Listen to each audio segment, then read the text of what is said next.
Hello, lads, lasses, people with glasses, and of course, all of those in between. My name, in case you didn't already know, is Dexter, and welcome to the Wednesday night low energy live stream for the data's back to front on my computer for the 23rd of the 1st, 2019. Welcome, welcome, one and all. How's everyone doing today? As always, I shall introduce this by talking about the beverage of choice today, and today, of course, because we are a family-friendly channel, it is pink grape juice. Fizzy pink grape juice. That may change as the live stream goes on, but and move on to some glass bottled Coca-Cola. But we shall see. We shall see how this goes. This may be a short stream, it may be a long stream, who knows? But thank you very much for asking, Nightmare. I am fantastic. I'm glorious today. I feel great. I feel refreshed, and I feel a lot better than I did last week. Last week seemed like it was a little bit dull and boring. I always hope that I entertain you, but I feel like last week was a little bit more low energy than I kind of like to be. So yes, I am fantastic. And how are you, Nightmare? How are you? Please feel free to let us know. It seems like we're already having people tuning out. Positively glowing. Are you, Ben? Fantastic. Fantastic. Glorious. Glorious, gentlemen. Good day to you, Albert. How are you doing? I hope everything is champion down in Sunderland. I hope it's going good for you. Right. Now that we have had the introductions, know you. Oh yeah, I'm positively glowing. Well, like you see, that would be my ginger complexion, and the how warm it is in this room. That Red Bull and crack. Well, I'm not going to deny it, but I'm also not going to confirm it. And yeah, high energy. I know it's called the low energy live stream, and in a way, I kind of try and be low energy, but I also don't think I have the capacity to be low energy for the most part. I'm generally a nice, happy person as long as I don't have to do anything or speak to anyone. So winning. Right. So as always, no. What's just happened there? My statistics have just popped back up there. Right. Oh, you've got Red Bull and crack. Champion, man. Champion. Well, I'll keep you up all night. Right. So, as with always, I shall start the live stream by talking about what games are going to be coming up for this following weekend. So, if you're watching this after this following weekend, which would be the 26th and 27th of January 2019, then sorry, but you are out of luck because these events will no longer be on. They will be past. Right. So, first one. We have a walk-on at YPC, which will be Sunday the 27th. Now, you've got two options if you want to go down and play at YPC. For those that don't know, YPC is the Yorkshire Paintball Centre. So, it is located not far from Selby in Yorkshire. Right, so as I was saying, you've got two options for this event. You have, nice one, Nightmare. I hope you enjoy it, and if you do, let us know what it was like. Right, so the details. You've got two options. I think that's the third time I've said that. You've got a regular walk-on, or you have the 1989 Club. For those that don't know, the 1989 Club it's basically a Magfed walk-on, but it's open to more than just Magfed players. The simplest way I suppose I can explain it is if you want to go down and you want to play a style of gameplay where there's less paint in the air, the 1989 Club is for you. It's open to pistols, pumps, Magfed, or basically any other gun, as long as you put a 50-round hopper on it. Now, I'm not sure with that if there is a paint limitation on how much paint you're allowed to carry onto the field at any one point, but it's open for you. So, if you're interested in the 1989 Club, it's £10 per person. Now, you can if you go to play that, you can either bring your own paint, or paint is available on the day in 500-round bags. And as I said, that is open to pistols, pump, Magfed, and 50-round hoppers. So you want a nice game where you're not going to have like paint rain down at you constantly. That might be for you. Alternatively, you can play the Nightmare's just posting up there. It's 150 rounds for each game for the 1989 club. Thank you very much for that information there, Nightmare. So if you just want to go down, that's even if you want to use a tournament style gun, that's 3 50-round hoppers. So that should last you through a game at that style because you're not going to be raining paint. Hopefully you won't be anyway. Right. The other option is you have the walk on, which is £20 green fee, so that's £20 per person. Again, that is bring your own, or paint is available on the day. There is a BPS cap at 12 BPS, so you're not, if you have to shoot any more than that, you're just wasting paint. Personally, the most my guns are ever really capped on is 10, but it's going to be 12 BPS maximum. Now, I would almost put money on that. I haven't got confirmation on it, but I'm pretty fairly certain that that would be 12 BPS semi-automatic. And finally, it is for both events, for both sides of the day, it is 280 feet per second maximum. YPC are pretty strict on that, so make sure that you chronograph yourselves regularly throughout the day so you don't creep up above that. Right, the next one is Combat Zone Lincoln, which again is a walk-on this Sunday. It's £20 green fee with bring your own paint. Alternatively, you can go for £45 including a box of standard grade paint, or £50 including a box of tournament grade paint. So if you're shooting something that is really high end, you can buy yourself some really nice brittle paint that you can almost guarantee almost guarantee that it's going to burst. I'll just move that notification out of the way there so that it's not not distracting us and blocking the chat. Even though I have also got a chat over here. Right, so yeah, £50 including a box of tournament grade paint. So as I said, if you want something that is gonna, it's gonna pretty much break ball on ball. You're gonna have very few bounces and you're shooting a very high end gun. You can go for the top end there, or you can go for the cheaper, the slightly, and it's not cheap paint. It's just a slightly cheaper option with the standard grade paint. Now I was asked to inform people that lunch is included with the green fee of this event, so that even if you only turn up and pay the £20 green fee and you take your own paint, you will get your lunch included in that. Now what that lunch includes, I don't know, I haven't been told, but the option is there. Now if you want to go to that event, or if you want to go and play that walk-on, and there is some paint in particular that you want to shoot, something that you really like the look of, they can order the paint in for you. They can order some particular paint if that's what you want, but you will need to give them some notice for that. Unfortunately, by the time you see this video, or by the time you're watching this video, it's probably too late for this walk-on. However, Combat Zone do regularly host a walk-on. I think it's roughly the same sort of time every month. So you can, if you want to go for the next event, you could order some paint in advance and they will try and accommodate you. Right, the next one, we have Diamond Wars Episode 1, hosted at NPF, which is, I think it's Northern Paintball Fields. I might have that slightly wrong.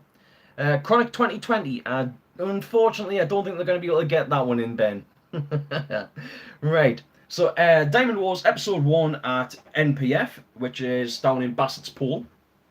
For those that aren't aware, Diamond Wars, they do have a big game, which is called Paint Fest, which is roughly, I think it's the back end of July. However, they also have, I think it's bi-monthly events. The Diamond Wars series runs bi-monthly. So it's about 5 or 6 events throughout the year where all of that, I'm pretty sure what they do is they use the scores from the previous events to, they also get included in the big game event, big game scores. And then there's winners and losers at each event, but then those scores are all amalgamated throughout the year, and they come up with a national paintball fields. Thank you very much, Nightmare. I thought Northern seemed a bit strange there, since they're not Northern. anything south of the wall is not North. Right. So yeah, they amalgamate all of the scores, and then they have an ultimate winner after the last for the last event, which I do think is quite a nice one, because obviously it gives players a reason to go down and get involved with each of the walk-ons as opposed to just attending the one game. So it's something to work towards throughout the year. Right, so what was I saying on that one? Right, for Paintfest, it is £65 per player. Now, yes, I know that that is a little bit more pricey. However, for that, for what you get on the day, you get a case of paint, and extra paint is £30 a box. You get your lunch included, and if you happen to be a rental player who's watching this, if you get yourself down to one of the Diamond Wars games, rental kit is included if needed. Now, you would probably have to inform them of that in advance, that you're going to need rental kit. But if you want to go down and be on the trigger all day as a rental customer, this is a fantastic way to do it.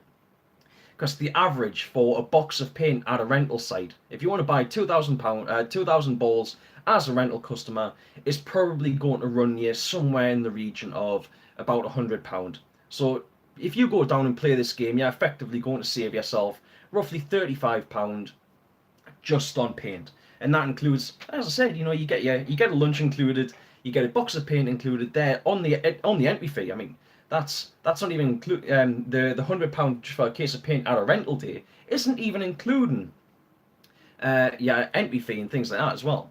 So, and you get kit included. That's a fantastic little deal there. What people saying?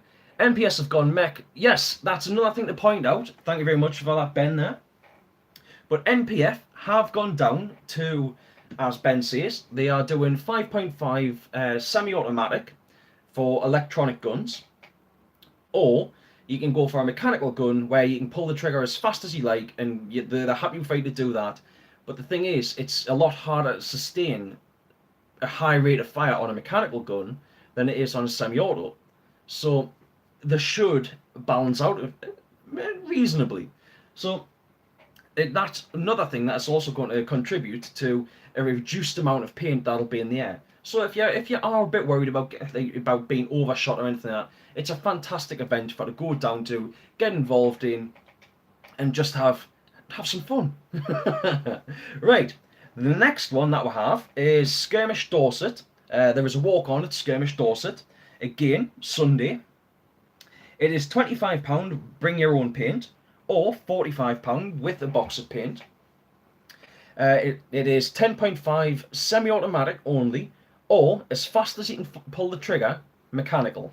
Right, so there isn't a cap on mechanical guns because obviously it's very difficult to cap mechanical guns. But if you want to go down there with a semi-automatic, it's 10.5, which I think is a very reasonable rate of fire. There is a free lunch included with the price. Now, I've been told there is no need to book up for the event. All you have to do is go over to the Facebook page and confirm on there that you're going to be attending. And possibly finally, but I've also just had a message, so I might have more information to confirm. There is a walk-on at Warzone Paintball Wisbeck, which is on Sunday. It is £20 green fee. Now, you do have the option of bring your own paint, or again, £30 per box. So that's a nice little reasonable priced event there. Unfortunately, I don't have much more information on that because some of these I've been told, I haven't been informed of these directly by the event organisers. Some of these have been some of this has been information that has been passed on to me through third parties. So I've gave you the information that I have. Now, if you hold on there, I'll just drop over to here. Right. Right then. Ooh, I don't know if I should share this one because potentially the event is full.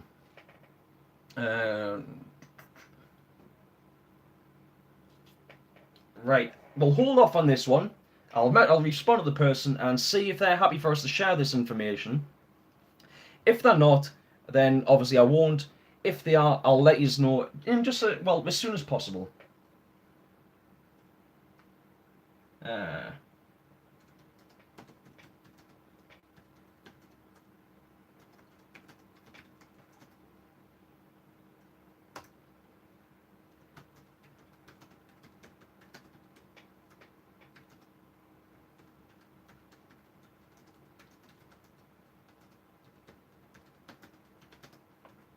I realise this must be really boring, But I shall be back in just a minute.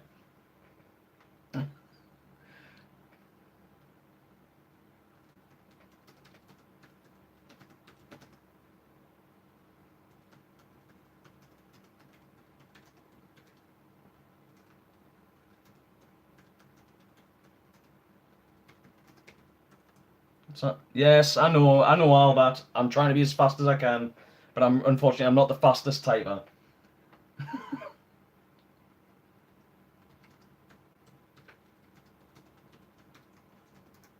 Right, now there we go. That is the message sent off, and nightmare. It's all right. You don't have to delete your messages. After you've posted something, feel free. Yeah, 2029, a year later. You don't have to delete your messages. I'm perfectly fine. I'm not going to be offended much. Right then, I'll wait and see if that organizer comes back to us.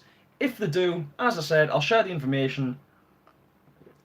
If they do and they're not happy for us to share the information, unfortunately, I'm sorry, but we won't be able to talk about it. But if you are interested in any of those events, you painted the house. Did you do it with a gun? Because that's what we're here to talk about. Right, if you're interested in any of those events, there is links in the description to where you can find out more information, where you can book up, or where you can just confirm that you're up for attending. But please, as always, if you attend any of those, if you, I had to have hard skin. I was born ginger.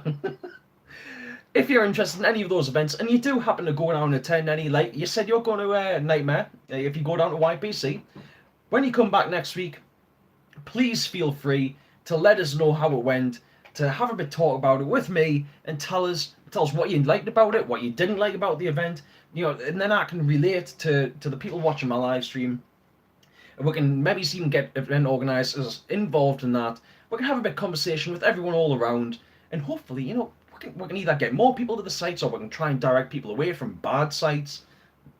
We can have a bit of discussion. Ultimately, though, like I keep saying every stream, we want more people playing paintball.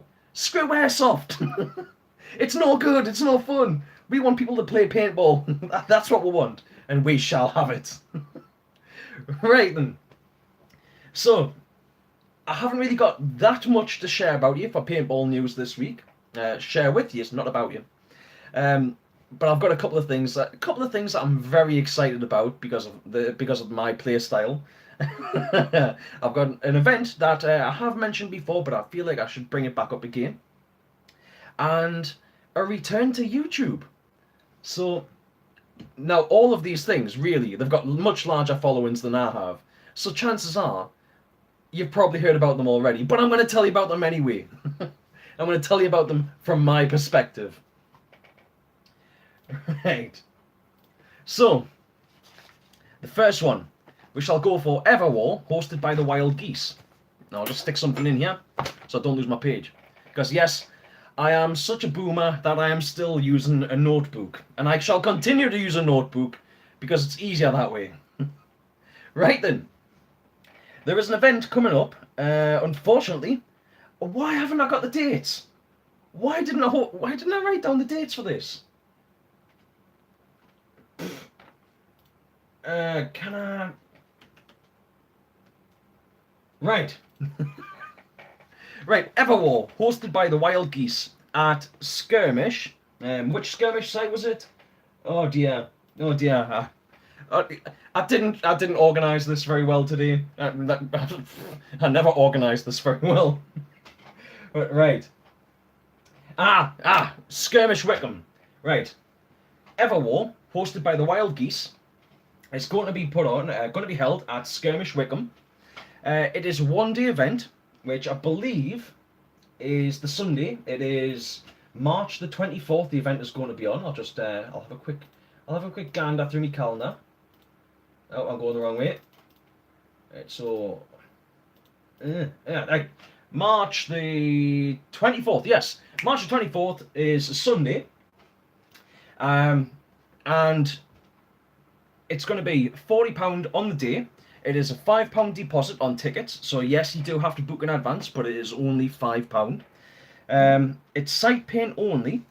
It's apparently it's going to be GI paint, and you do need to pre-order the paint. But again, I've been informed that you should be all right with pre-order with paying on the day.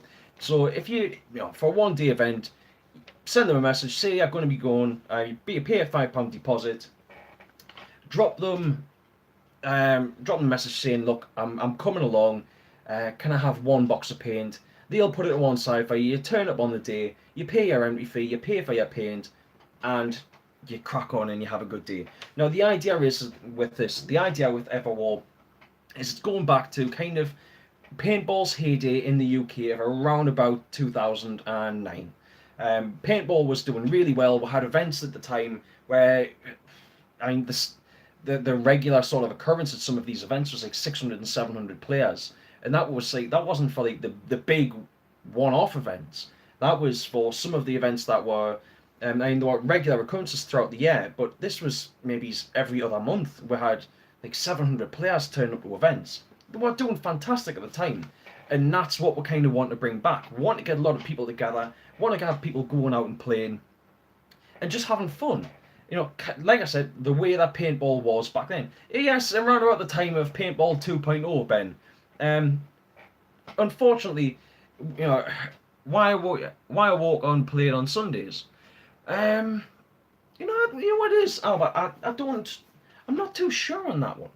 I suppose because it's the kind of the day when everyone's wanting to chill out, but I don't see any reason why walk-ons couldn't also be played on Saturdays. Maybe that's something that we can talk to event organisers about, or even talk to not just event organisers but sites in general.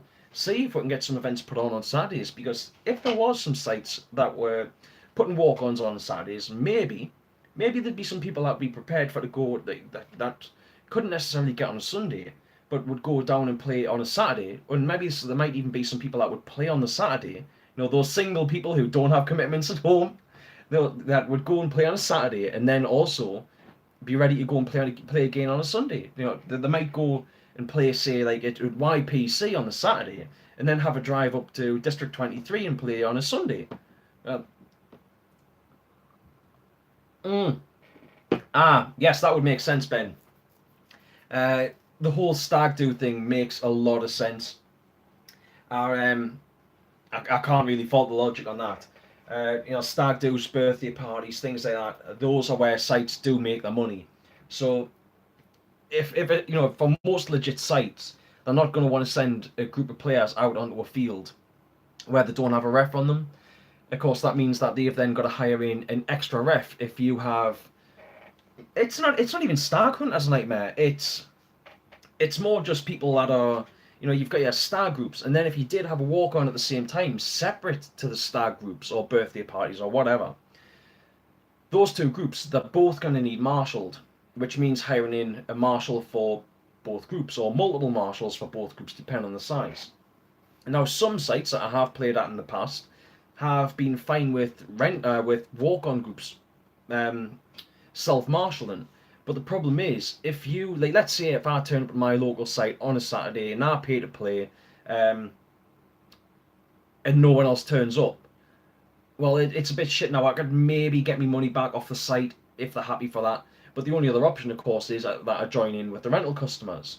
However, you then, in that situation, yes, I would be a punter hunter, and if I was playing with regular, just normal tournament style gear, or even like high capacity mags or something like that, for like box mags and things like that, I think it'd be a little bit unfair, and it's more likely to actually put rental customers off from actually wanting to return. Because who wants to go to like a boxing club and be beaten up on the first session? You kind of want to be eased into things.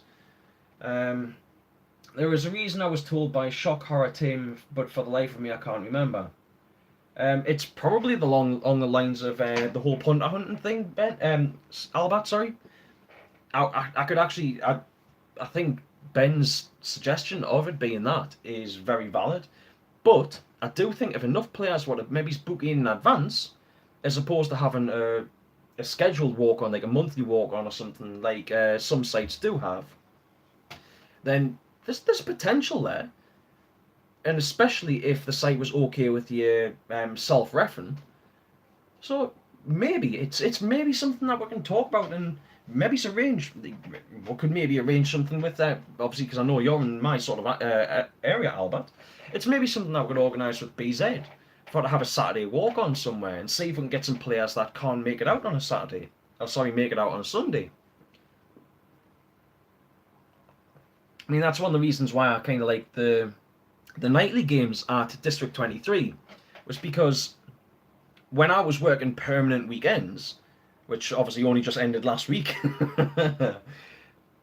I couldn't get out and play unless I put in for holidays. And because I only had 10 days holiday, my holidays were very important to me. I had to use them for like family events. I had to use them for just spending time with my wife because she worked during the weekends as well. So it meant, as a result, for the past few years, I've only been able to really make it out for 1 or 2 weekends every year. Sunday was always a chill day, but the majority of games are played on a Saturday. Are you talking rental customer there, or are you talking for regular players? A lot of rentals play with me versus rentals, but a ref gives me a rental gun and a Virtue Spire 3. You know what is nightmare? If you're handicapping your play style for to go out and play with rentals, I don't really have a problem with that. I mean, I even took part in all versus a few sort of games when I used to play at Universal Paintball Belsay years ago. We used to do stuff like, and there is still videos. There's none of me, but there is videos on YouTube of like 100 versus 2, and it would be a couple of the refs or a couple of own gunners going against every single rental customer that was there. And it used to be quite fun playing some games like that. Now they're filmed on potatoes. The video footage is bad, but it still shows, like there was huge numbers against a couple of players. So I'm kind of fine with that, because obviously you're massively outnumbered. Or if you're playing, say, with like a pistol, or a stock class pump, or a mag fed gun with limited mags, I'm fine with those sort of players joining in against rental customers to an extent. But even then, I wouldn't want to put in just any average player. That I would want to know that those players who are going to be joining in have actually got some self-control about themselves. Because, as I said, nobody wants to go to a boxing club on the first session and be put in the ring with a semi-pro. Some people might not mind having a bit spar, but nobody wants a kicking, if you understand my analogy. I said to a rental, watch this, and now see me. I said to a rental, watch this, and now see me, now you don't. Yeah, that's it. Just take off. I'm going to District 23 on February the 9th with 8 other noobs. God help me. Are the other noobs? Are they rental players, or are they like people that are just not particularly good players? Because if it's rental players, you know what to do, Albert. They just ease them into our game. Help them become one of us. One of us. But in all seriousness, taking people that haven't played before, explaining to them that they're going to like a pub or a festival experience when you go to total first timers. Champion Albert, the fact I know that you are a good ambassador to paintball, so I think the fact that you're going along with people that have never really played before is a fantastic one, because well, as I said, you're a great ambassador yourself. You're knowledgeable about what we do, and you can explain to those people that what they are experiencing there isn't necessarily paintball as a whole. What they're going to be paying is going to be more expensive because they're rental customers. It's kind of like, you're going to pay more for anything if you're using other people's equipment and you're doing it. There's no other way I can say it, as a rental customer. But once you start getting into things more, prices come down, and that applies across the board. Rentals are paintball's bloodline, because no new players, no paintball. Exactly, Nightmare. That is exactly true, and that is why I'm so intent on we're trying to encourage new players. And if you're playing with new players, I've said this before. I mean, I hate letting other people use my gear. So I'm more than happy for somebody to stand in the target range and fire a few shots down range. But I do not like loaning gear out. But I also then, don't go to the if I join in rental games or something, I don't spray paint around. So there's also less likely of somebody going, well, can I use your gun because it's better? Because if I'm using like a pump action or something, I'm the one that's using the worst gun in their opinion when they can pull the trigger as fast as they like and I can plink. But yeah. Uh, and it hurts less. What do you mean by that there, Ben? I'm not sure if I've missed something. But yes, you're right, Nightmare. Rentals really are the lifeblood of our event. It's I keep using analogies, but if you think of rental paintball as being kind of like a pub, right? You go in, you're not just paying for the drink because you can go to a shop and you can buy 4 cans for £5. But you can buy 4 pint cans for £5. But if you go along to I don't know what the comparison would be for a walk on is when you're talking about pubs. But yeah, you take your cans, you pay a couple of quid entry for to get into the place, and you sit and drink your cans. It costs you a couple of quid, and you get the same as sort of you get an experience. But when you're going as just an average punter walking into a pub, you pay £3, £4 for a pint, depending on where you are. As a result, you're paying nearly the same amount for a pint as what you would for 4 cans from a shop.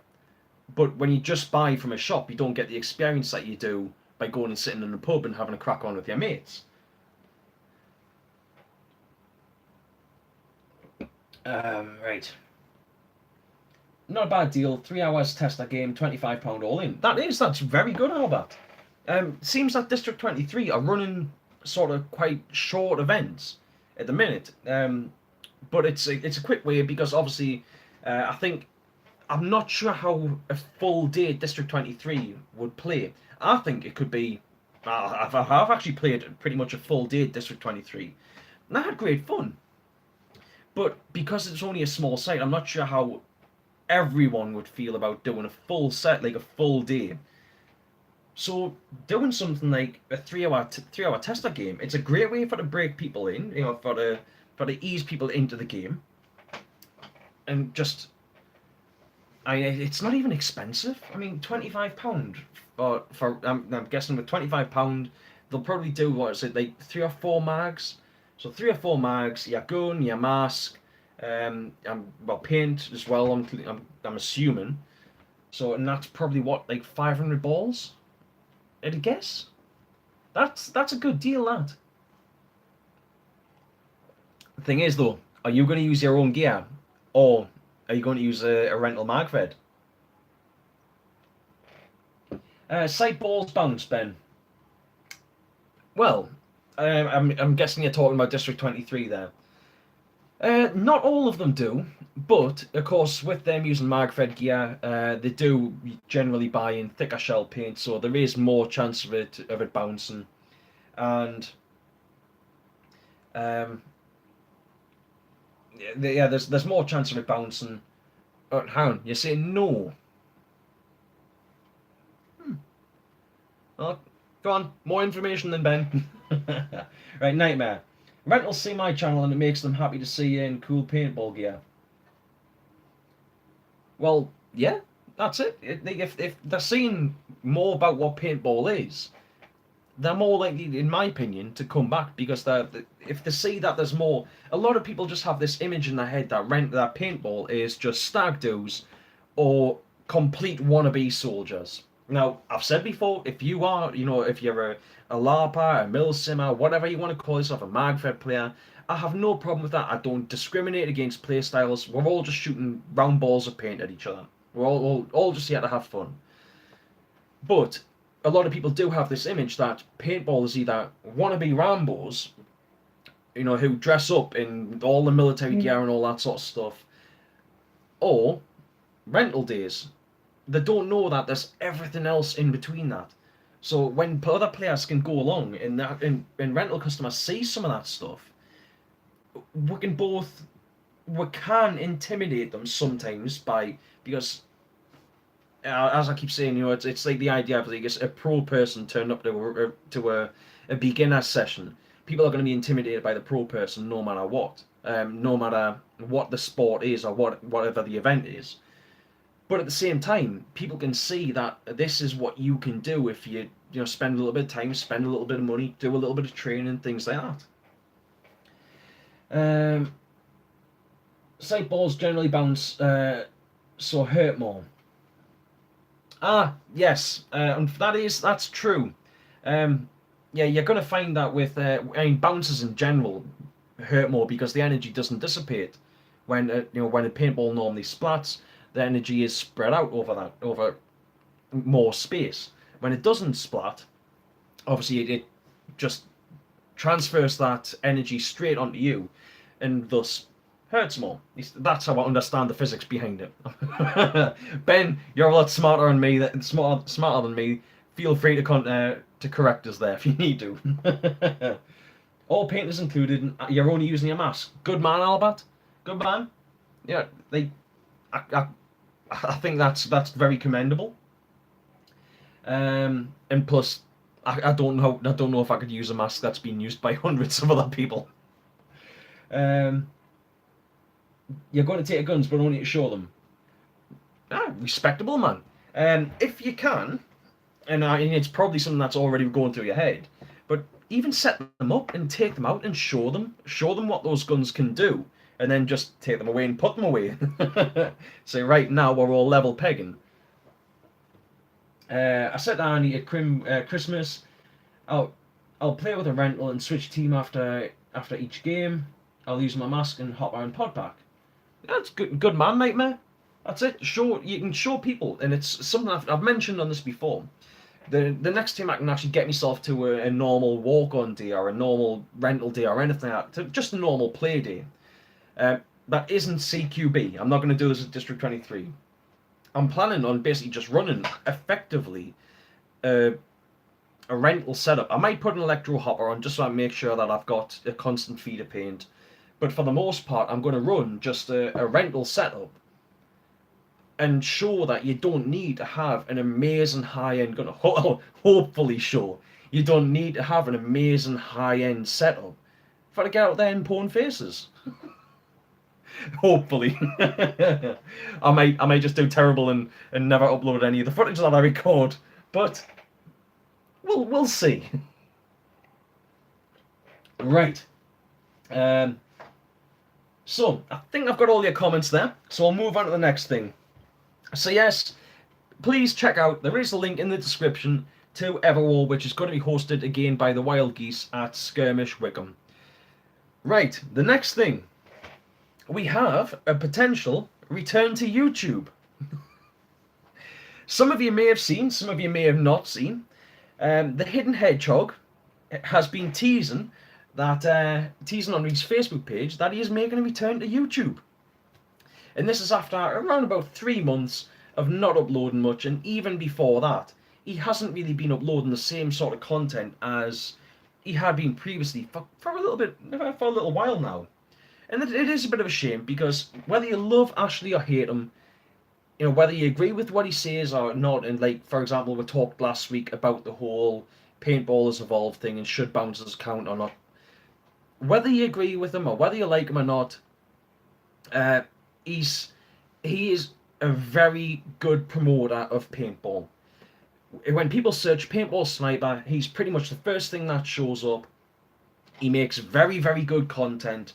And when people look for that, when people look for paintball stuff and they see that, he is amazing with his editing. And I don't think anyone can deny that. I wish I could edit my videos half as good as Ashley, because his stuff is, quite frankly, just fantastic. And I love the whole sort of style that he has. Now, it's not a style that I feel like replicating myself or anything. He has this sort of somewhere between post-apocalyptic and World War II, sort of American soldier sort of style. And I think it's brilliant. And as I keep saying, he does make very, very good videos. Um, yeah, he's making more videos. Yes, well that's it. And he has. I've sometimes watch his live streams. If I'm available and I can catch them at the time, then I try to watch other people's live streams as well. Because I think obviously I try to watch other people's content because I think it's only right that we're all trying to support each other. There is enough people within the paintball community that it's not one that I want people to do for me. It's just a talking point. There is enough people in the paintball community that if we all subscribe to each other, we could just bypass the monetization sort of things of YouTube, because we could all work together for that sort of thing. But that's just a talking point. It's not actually something that I'm promoting people do. I think you should only subscribe to people if you enjoy their content. Simple as. Only watch somebody if you enjoy their content. If I mean, hell, I suppose yes, you can watch. I can't tell people what to do, but even if you don't like somebody, you obviously they're free to watch their content. But there's no need to troll people. I mean, if that's what you do want to go and do, I can't stop you, and you gotta have the option to do what you want to do. But yeah, but yeah, cough cough first strike. Well, some people like them, some people don't. Hungry Hippo. Oh yes, yes, yeah. I remember. I remember what you're saying, Albert. Yes, the Hungry Hippo. Yeah, I've got to admit, I think I would have probably pissed myself laughing if I'd been there.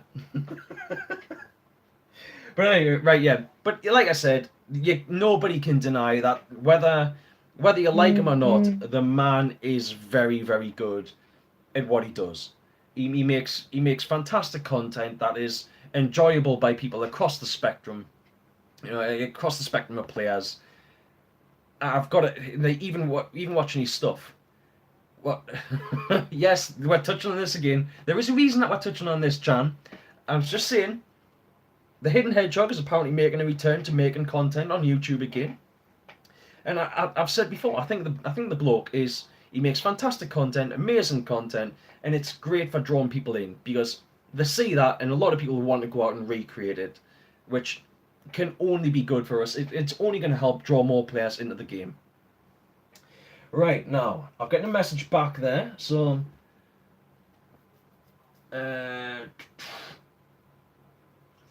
Right.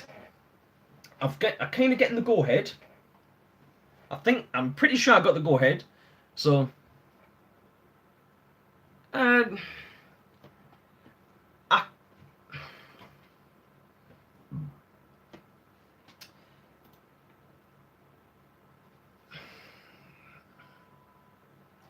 to an extent, I'd agree with you there, Chan. I can't totally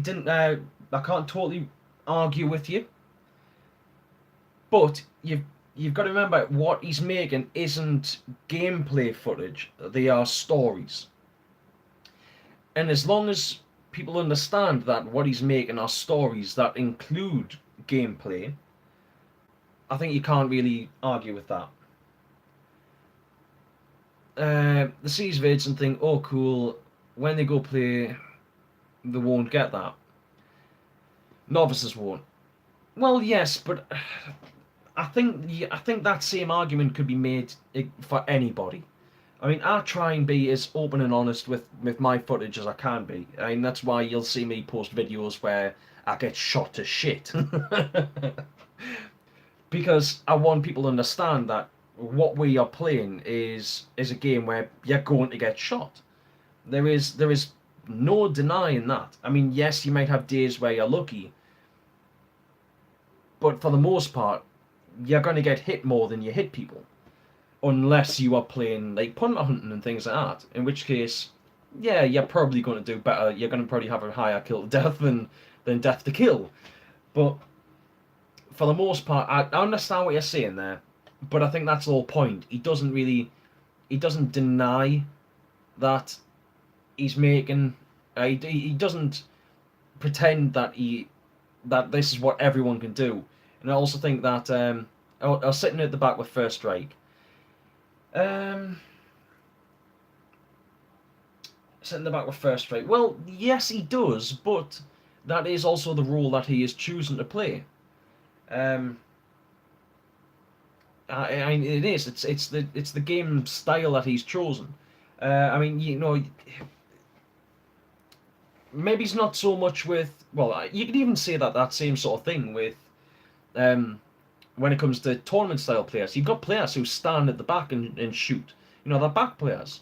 What Ash is doing is effectively he's playing as a back player in a woods ball in a more Milsim or woods ball type scenario.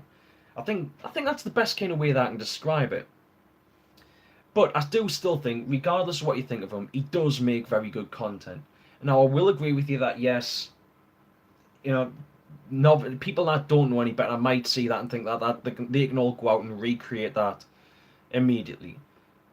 But as Martello has said, it is effectively just it's entertainment. But no, mate, I haven't seen Frankie on PC. Um, is this gameplay footage or is it paintball related or video games or anything like that? Gameplay footage on a script.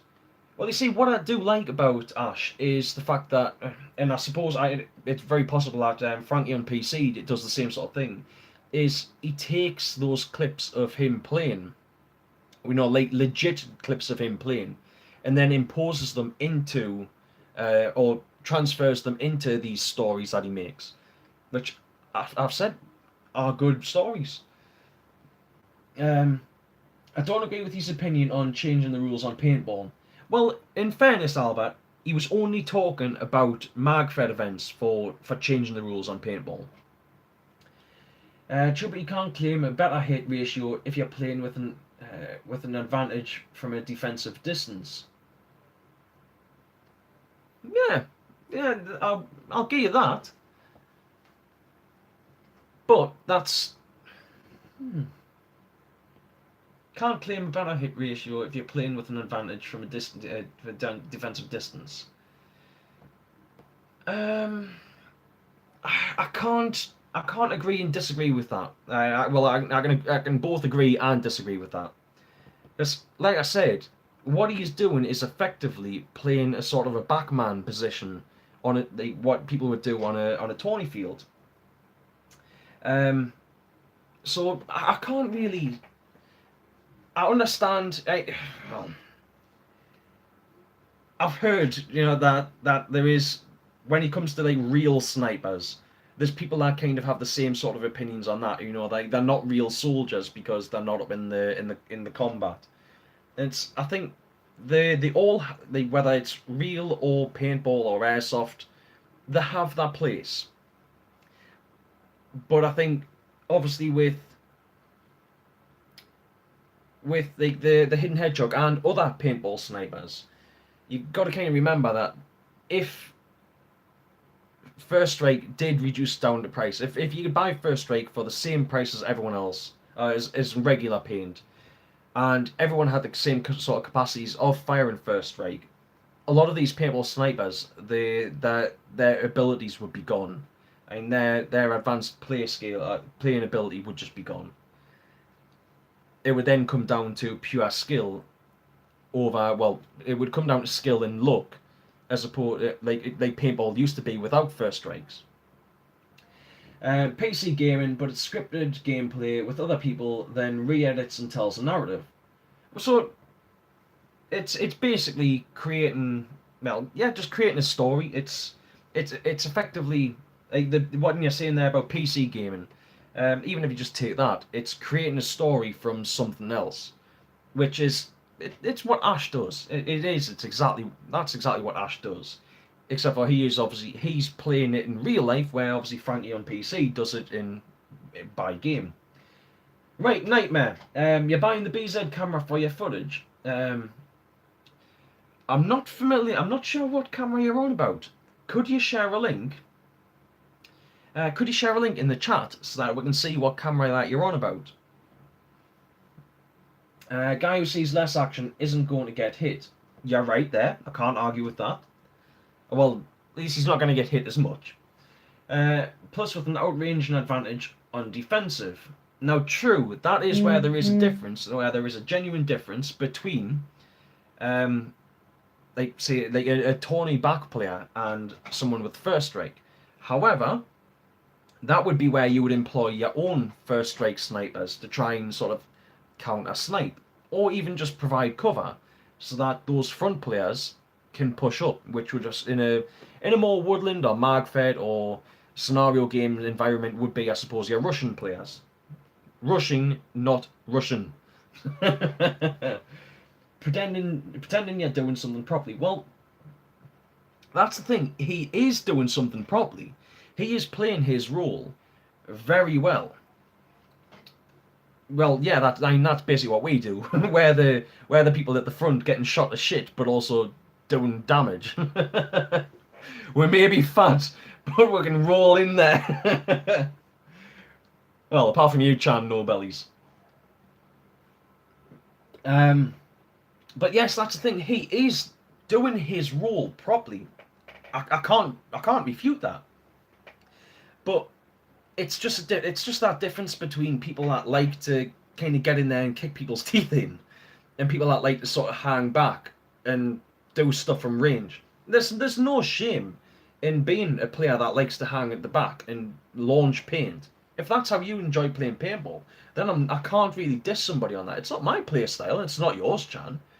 But if that's what Ash enjoys doing, and if he can make good content with doing it, then yeah.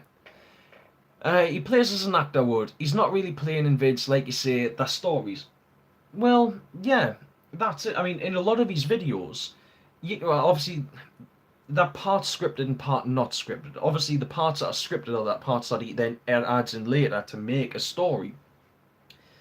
Now, I do think that he is good at what he does, and I'm not talking about videos there, I'm talking about actual sniping. He is a good sniper.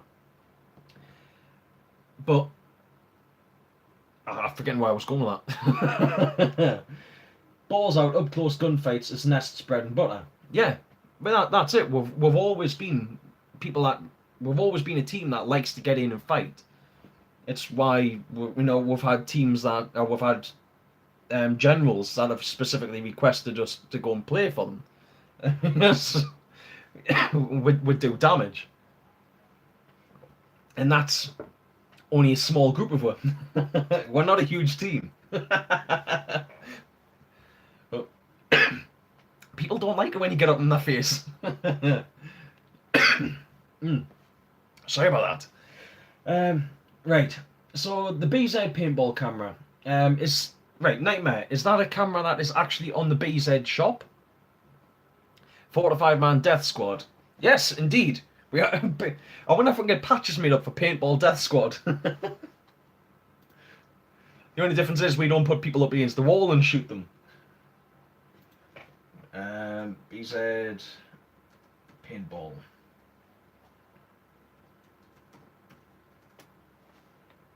Right. I'm having a look on the BZ shop in case that is what you're talking about, Nightmare. Camera. Right. Ah. BZ are actually selling cameras. You know what it is? Looking at them, the appear to be, for lack of a better phrase, and because I don't know the manufacturing or anything like that, they appear to be a knockoff GoPro. I'm just having a look here, because this is actually quite interesting for us. Yeah, they're pretty much a GoPro. But £20? Yeah, I mean, that seems pretty good. It's SD card memory, 8 gig memory card. if you want to record footage, you'll probably want to upgrade that to a bit more memory. A lot of people go for 32 gig memory cards, 32 gig SD cards, because then you can record all day and not have to worry about swapping memory cards or anything. Waterproof, megapixel, 12 megapixel. I'm not sure if that's good or not. I mean, the last time I heard anything about megapixels, we're talking like 2 megapixel and stuff like that. So, 1.5 LCD screen. That's pretty good. I'm just trying to see if there's anything on there about that. I'm not seeing anything showing that. A rechargeable. Right, so it's got a rechargeable. Looks like a internal battery. So, I mean, even for an internal battery, as long as it's not a really short battery span, for the price on it, you could buy 2. That's pretty good. That. Yeah, that's pretty good, mate. If you pick one up, let us know what they're like. Because I mean, I think that thing is getting a bit old now. I mean, I'm not saying I'm going to replace it with one of those, but I'm just pointing out that was a proper GoPro, and that's, I think it's about 3 generations old now. Just don't do what I did and think he's talking to you and answer them back in the middle of a game to have him complain that I'd ruined his commentary. Well, but I mean, sometimes, like, if I'm recording, I try and say things so that I'll remember them when I'm making videos later on, or when I'm trying to edit stuff. So I might say, like, if I've actually hit somebody, because unless you've got a zoom cam, sometimes you can't always see that you have actually hit somebody on video without trying to zoom in and do work from that. So, but yeah, I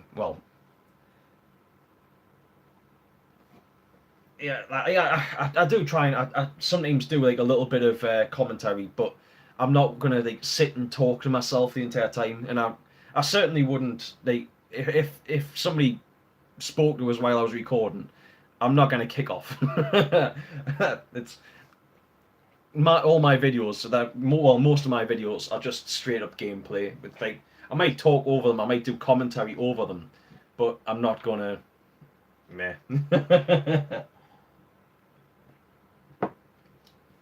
The answer, like what I got from Aldi, footage was wank. Well, I mean, for 20 quid, it's certainly worth a punt, Chan.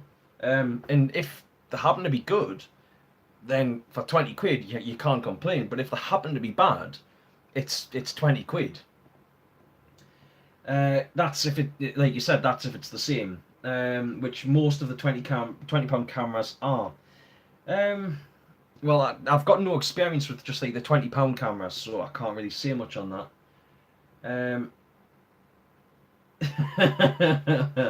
Next time you walk through, you shot with your granny flash suit on. See, you've got to see if you can make that into somebody's video. I mean, I'll happily show it off. And yes, I do have a habit of running into things. My content is going to be gameplays with music in the background.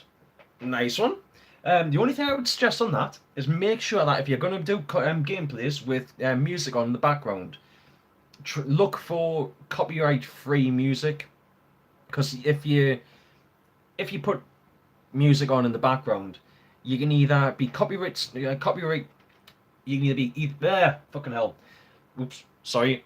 Non family friendly word there. You can either be copyright striked, or, well, I mean, then there's 2 possibilities if that happens. You'll either have to take your video down, or if you ever get to the point of being able to monetize your videos, you can potentially lose monetization claims to those videos, and the person who makes the claim against you would then get the copyright, would get the monetization claim in exchange. Because that's happened to a few people that I watch. I never got to the point of monetizing any of my other channels, but it was things that did happen to my other channels. They muted the sound on some of yours, Chan. Yeah. Well, you see, now that is another option. Some of them will just say, like, look, just when we're fine with the video being up, but just remove the audio. Unfortunately, YouTube doesn't have the capacity to just remove the audio by themselves. The other one is you can willingly remove the audio from the videos, but of course, if you've got commentary and stuff like that in the videos as well, then that's a bit of a downer. You know, if you've spent hours editing a video only for to have, because you've got 5 seconds worth of someone else's audio in that video, for to have your video struck down, it can be bad. Obviously, it's not great, and your only other option is to go back and re-edit and then re-upload. However, if that's a video from, say, a few years ago where you don't even have the original video anymore, that can be an issue. Right then.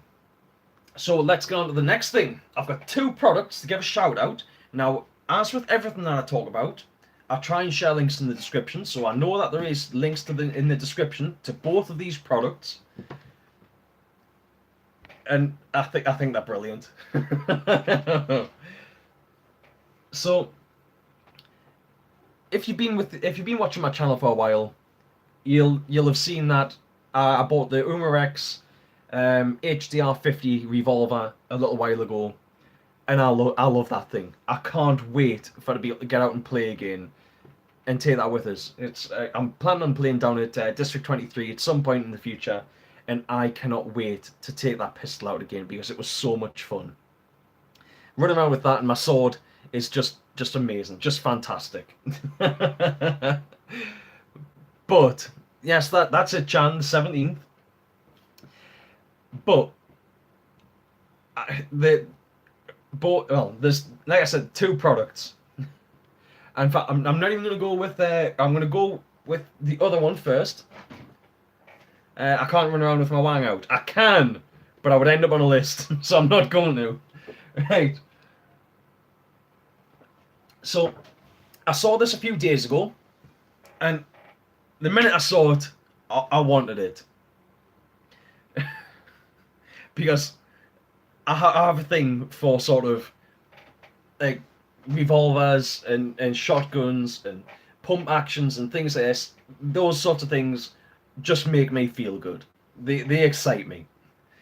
And I saw this thing. There's a company that makes paintball equipment called Sellsword Paintball. I'll just confirm that is actually the proper name. Yes, Sellsword Paintball. They make all manner of paintball products. Primarily, it's mag-fed stuff. Now, those of you, like I said, that have been with my channel for a while, I'm getting to that, Albert. Those that have been watching my channel for a while know that I like that sort of stuff, and I like mag-fed sort of stuff. I just don't like the dressing up in the camouflage too much. I don't like, dressing up with military gear and all that sort of stuff. But I do like rifles and all that sort of stuff. I like the guns. I'm just not a big fan of dressing up like a soldier. But I don't know if they do Nightmare, but they might do. Right, well, Sellsword. Oh, and Chan, if you're talking about Sellsword, I'm not too sure. A lot of this products that he makes are yes, they're all 3D printed, or a lot of them are 3D printed. But people have been buying these and been using them for a while, so all I can assume is that they have been tested, but I can't say 100% that everything is spot on. But Nightmare, if you go down into the description, there is a link to their Facebook page that you can go and check out and see some of the stuff that they've designed. They might have some TPX stuff on there. So, I've got such an itchy eye. Oh, feels good. Right. Sellsword Paintball have come up with this. It's effectively like a pirated over and under shotgun, and it is brilliant. Now, it is 3D printed, as Chance said, but it is, I think the right word to put it would be composite. So, well, it's made up of multiple components. So, at the minute, it is very sort of pirated. It's probably a little bit longer than your typical pistol. it takes two freak inserts, so like the inner part of a freak barrel kit. They go in the back and they act as the gun barrels. And then they use um, pre-charged shells that you put paintballs inside of. But it can be calibered, it can be chambered for 50 cal. Yeah, it's 50 cal rounds or 6.68 caliber rounds. So you do have that option there. Now, if you want to go for 6.8 caliber rounds, it's just like the Goblin Juice, except for a lot better looking, and it is break barrel. But if you go for the 6.8 caliber, you've got one shot of each, so it's like firing slugs out of a shotgun. But if you go for the 50 cal version, each shell takes three 50 cal rounds. So you have got to put a smaller barrel in, and you've got to put smaller freak inserts in. But you have actually effectively there got a shotgun that's got a proper spread on it. I mean, it's only 3 rounds, but it's still 3 rounds spread more than more than a 6.8 caliber round is going to have. And I'm pretty sure you can fire off both barrels at the same time, which is nice. Right. So now, as I understand it, that is retailing. He's selling that on for $180 US. I'm not sure about 43 cal. Well, see, I'm not sure, Chan, because with some of these pre-charged canisters, the reason why I say like the Goblin Juice had low velocity was, I think it was partly because of how short the barrel was. I mean, they were pretty much, they only had like a 2 or 3 inch barrel, so there wasn't really enough space for them to gain velocity properly. Yeah, so like Chan says, I'm pretty sure it was just 50 cal and 68. However, he might in the future make something different, but I don't know. The whole thing was under 5 inches. Yeah, that was it. The Goblin Juice and the Goblin Solo. I mean, the Goblin Solo was probably about that long. It was like the cricket gun from Men in Black. It was tiny, but really, it was supposed to be not even a last-ditch weapon, because I know there'd be people that would freak out the fact that I said weapon in a video when talking about paintball. But it was supposed to be more sort of like an elimination piece of equipment, so something that you could stick in your arse crack when you were captured during like a milsim game or something like that. If you were somebody important, or even just a player that was captured, be taken back as a prisoner and draw it and shoot a general or something like that. It was supposed to be a properly concealed piece of gear. The Goblin Juice was more, I think, created for fun than anything else. Albert, I think that would be brilliant, and I think there's only ever been a couple of like paintball 1887s have ever been made. Right. So yeah, that's the Salsa shotgun. Now, what he does say in his video when he was showing it off is that the panels on the side where you've got all the nice engraving, he's planning on, or he's considering putting those up online where anybody can download the design. So like Chan, you could download the design, and you could either create a new panel or you could create like a team panel or something like that. So everyone in Nest could buy one of those guns, and we're going to all have individual team panels on the side with our names on and team numbers and team logos and all that sort of stuff. And it's pretty cool. But, like you did say, the fact that it's 3D printed does put me off a bit, because I've got a little bit of experience with using 3D printed gear. Yes, if only we knew somebody that had gear to make those things, Chan. However, I'm assuming, let's just say we did decide to go down the route of buying one and then trying to steal his design and make our own, which I'm not saying we should do.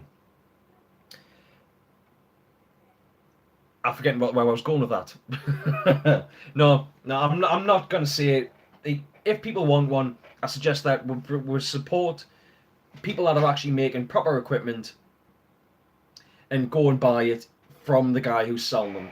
As I understand it, he isn't like he's not like a proper like a massive business or anything like that. This is a guy who is making and trying to create things that, by the looks of it, he wants to see in paintball, and that he thinks that other people would want to see as well.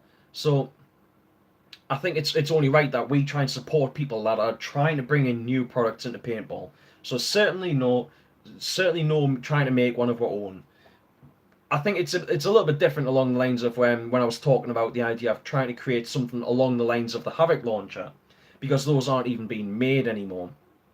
But for somebody that's trying to produce a product and sell it and all that sort of stuff, no, it's only right that we support the guy and we try and direct people to him to go and buy the product, and that we actually buy the product legitimate. So if you are interested in that, please just go down in the comments section and just go over and have a look at his Facebook page, because the guy does make some very cool products. He even makes a first strike conversion for the Crossman 3357, which I suppose it's not the 3357, it's the 357, which was the air pistol version. So you can buy the proper air pistol, which I think is somewhere around £50, buy his front conversion, fit it on, and you can fire first strikes out of a revolver. However, the velocity is lower because it's not something that's designed for a shoot a projectile so large. Starting your M1A1 spring-fed trolley. Nice. Have you got those parts in? Have they actually turned up, or have you just getting yourself the trolley and you're going to start building off that? You've got limited edition TPX Emerald Edition 101 made. Very nice. I didn't. When you're saying Emerald Edition, is it actually green? Because I think I can't remember if I've ever actually seen one then. You can still find the Havoc launchers. Yes, you can still find Havoc launchers, but trying to find one new is they're like finding hen's teeth. You know, they're nigh on impossible to find new. You can find second-hand ones, which are great fun, but I've wanted a Havoc launcher for years. Like I keep saying, I've got a proper boner for weird and interesting gear. It's like I've wanted to go to a big game that supported rocket launchers for years, and just because anything that would fit down the barrel, I'd be launching. I mean, obviously, I'd want to go out with like the bag full of Nerf footballs, the little Nerf rockets, but also I think it's in a box somewhere else. I've got one of those monkeys that has the little that little headband, or the little eye band thing, or the little mask, and has a cape, and you can shove those down the barrel and launch them, and the scream as they're going.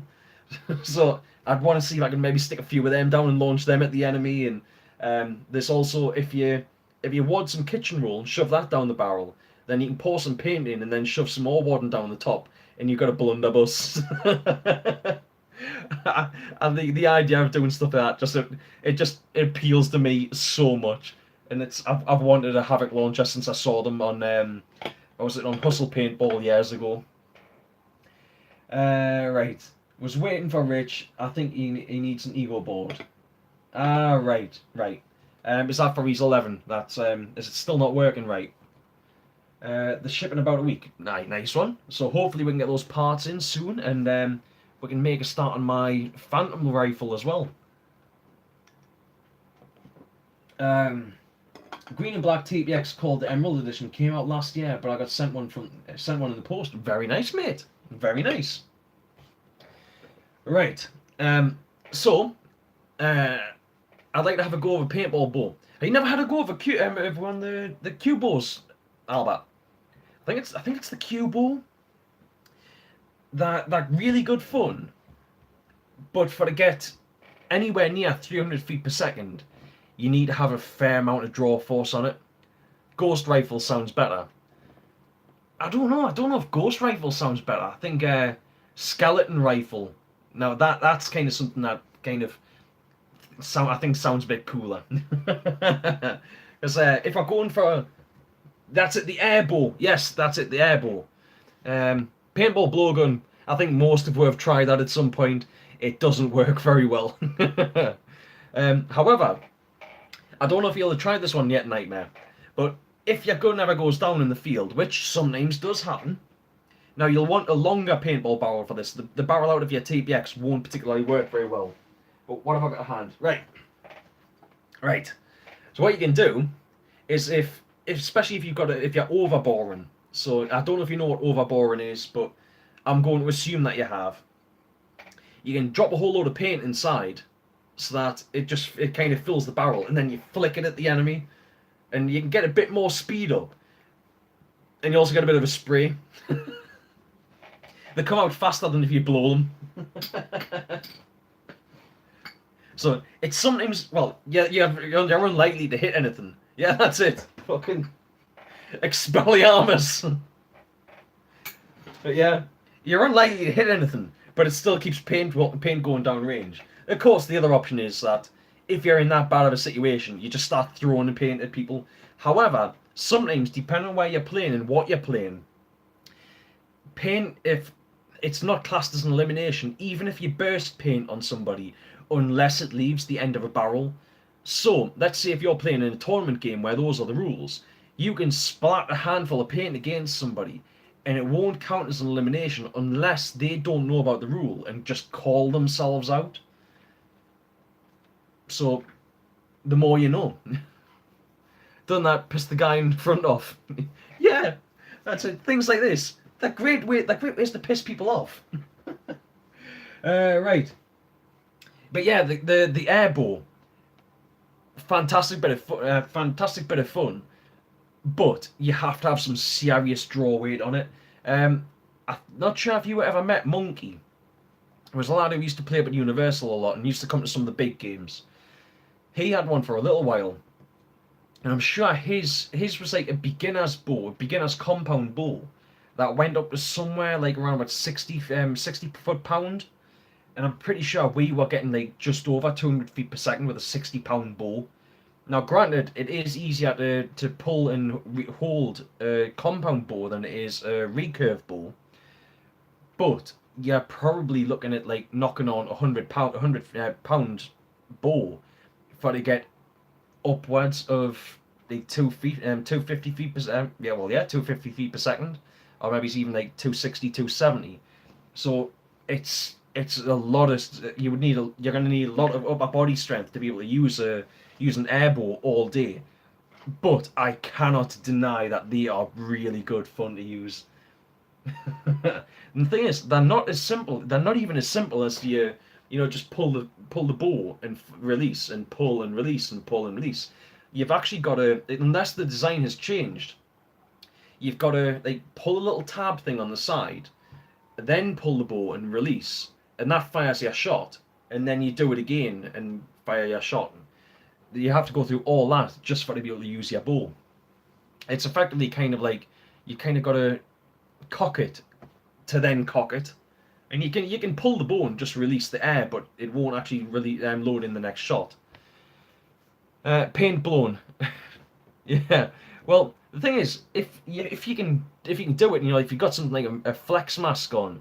You can do it, but you've got to have some serious puff for to launch a ball at a reasonable rate of, at least a reasonable distance, and have any chance of actually bursting on people. We used to do it with each other in the safe zone, just like shoot balls at each other across like the picnic tables and stuff. Probably shouldn't have done that. We did used to get wrong for splatting paint all over though. Yeah, good days. Right, anyway. I was going to share this, and I got distracted before, so I'll share it now. There is one more event on. At least at the minute, got one more event to talk about. District 23 in Billingham does have a MagFed session on this weekend. Now,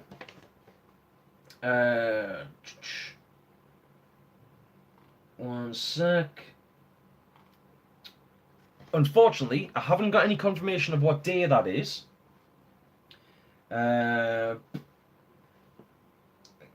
way, it's 12 till 3 and £25 including equipment and paintballs. So I think this might be the same deal. It's basically the same deal that Albert's got. If anyone else was wanting to go down and kind of take part in something like this, there is also, and I'll give it a shout out now because we've already mentioned it in the video anyway. There is a walk-on the 17th of February as well. So I will give prices and stuff about that as we get closer to the time. But that's the information that I have for that now. Now, I thought I had some more information there, but I don't. So we'll just drop back over this. Yeah, so paintball.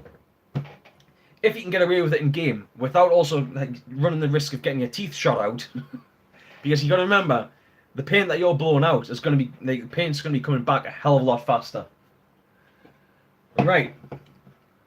So, like I said before, I had two products. Now I'm going to move on to the final one, but first, I must sort out more pink grape juice, fizzy pink grape juice. Oh no. Because, of course, family-friendly channel. Right. That's that sorted out now. Right, the next one is, now I mentioned earlier on that a little while ago I bought the T4E, that's Tango for Echo, phonetic alphabet there, umarex HDR50 revolver. Now, for people that don't know, the T4E stands for Training for... I can't remember. Jesus, my mind is just rubbish. I think it's Training for Engagement or something like that. It's basically the pistol that I bought. And this new product, in fact, all of their products, by rights, they're not actually designed for paintball. We are using them as a byproduct of what their original purpose is. Like their original purpose is supposed to be for things like parental advisory channel. Yes, we're slowly becoming that. Their products are actually designed for things like home defense and for training purposes. However, some of their products, because of the way that they've been designed and things like that, or because of what they're being used for, are legal to use for paintball. For example, the HDR50 revolver. I know we've talked about this before, but because it is found 50 cal, at least the F-stamped version, I'm not sure what the velocity is on the non-F-stamped version, but because it is F-stamped and fires at a slightly lower velocity than the un-F-stamped version, it's legal to use in the UK with paintballs. Now, if I was to use anything else out of that marker, it would become a firearm, which that's the way our laws are. Fair enough. But using it for the purposes of paintball, it's a paintball marker, and that applies to any paintball equipment. The moment you put something that isn't designed for, like, it isn't a paintball projectile into a paintball marker, that marker becomes a firearm because you're shooting non-frangible projectiles. Yes, F-stamping is for Germany, but the purpose of, well, part of the byproducts of F-stamping is a lower velocity. I believe in Germany, if you I think it's 200 feet per second is what German paintball equipment is allowed to shoot. At least that's for 6.8 caliber stuff. So if you reduce that down to 50 cal is going to shoot higher. But the HDR50 fires at roughly, I think it's around 350 feet per second, which is well within the UK legal limit for 50 cal. So as a result, we can use that in paintball in the UK. Some sites might have a problem with you shooting 350 feet per second, but it is legal. You know, me and Ben worked this out the other day, and it is fine. Right. So anyway, getting on to it. Just an idea, umarex should make an AR version of the revolver. it would take 50 cal. When you say AR, do you mean assault rifle? Are you talking like basically like a full-sized rifle version of the revolver? I mean, that would be kind of cool. I suppose it's possible, but the thing, umarex are trying to do more realistic stuff, so it's definitely something that could be considered. Send them an email. see if it's something that could be done. If you could get one, I'd probably buy it. Right, but anyway, I'm trying to tell you about the new product. Right, the new product is umarex are bringing out a double barrel shotgun. Now, just like the previous one, yes, they're both double barrel shotguns. The previous one was an over and under shotgun. The umarex one is a double barrel shotgun. As in, yes, they're both double barrel, but it's a side by side barrel. So the sellswords one's like that, the umarex like that. That's the simplest way I can explain it. Now this thing has got me very excited. Unfortunately, both of them use pre-charged shells. That seems to be something that, yes, Big Bad, I have mentioned combat zone that I have got to walk on. I always mention the walk-ons and everything right at the beginning of the video. So all of that's been covered. Right, so both the sellsword and the umarex shotguns, they both use pre-charged shells, which unfortunately seems to be something that we can't get away from when it comes to paintball shotguns. With the exception of possibly a couple, but if you're wanting something that's a bit more realistic, unfortunately, it doesn't seem like we can get away from using shells, pre-charged shells. Not ideal, but not the end of the world. But anyway, the question is, because the umarex shotgun is only chambered for 0.68. Now, something... sorry, late to the screen. Don't worry about it, mate. Don't worry about it. Yes, exactly. It's pre-charged shells, just like the Gremlin, and, well, it was the Goblin Solo and the Juice, the Goblin Juice. Exactly the same as those. Now, I'm not sure if those shells are cross-compatible or not, but that's the same. It's the same principle. You know, you charge the shell up in advance, and then you put your paintballs inside of it. Nightmare, yes, it would look like Chris Vector or an M4. Well, as I understand it, umarex do actually make rifles. I just haven't really looked into those. So this just popped up on my feed, so I thought I would share it with you lot, because it's something that I want to see. It's something that, if this is okay to use, I want to get my hands on. Now, because they're pre-charged shells, what I was wondering if it would be possible is, now I'm assuming that they're going to be fixed barrels, but I'm curious as to if they're going to be metal barrels or plastic barrels. Not that it makes that much difference, but the shells, depending on the size of the pre-charged shells and the pre-charged section of it, and I suppose the section of the shell that you put the balls into, if you can put in a couple of 50 cal balls and then put some wadding over it, so you could take a shell that is designed for a 68 caliber ball, stick some wadding over it, and you could have proper spread on it, similar to the sellsword shotguns. I think that could be really fun. But then you've also got, I mean, even if you can't, it's still something I'd be very interested in. You see, the umarex shotguns are looking to be a bit cheaper. Yeah, no worries, Nightmare. No worries. I'll still be here for a little while yet. Yeah, so unlike the sellsword shotgun is going to be retailing for a bit more expensive, but I'm not sure if that... at the minute, all we know, the sellsword shotgun is selling for $180 US, as is now. The umarex shotgun, if people pre-order is looking to be £130. Sorry, $130. Now we don't know. I don't know if that's Canadian. I don't know if that's US dollars. I would assume that it is US dollars.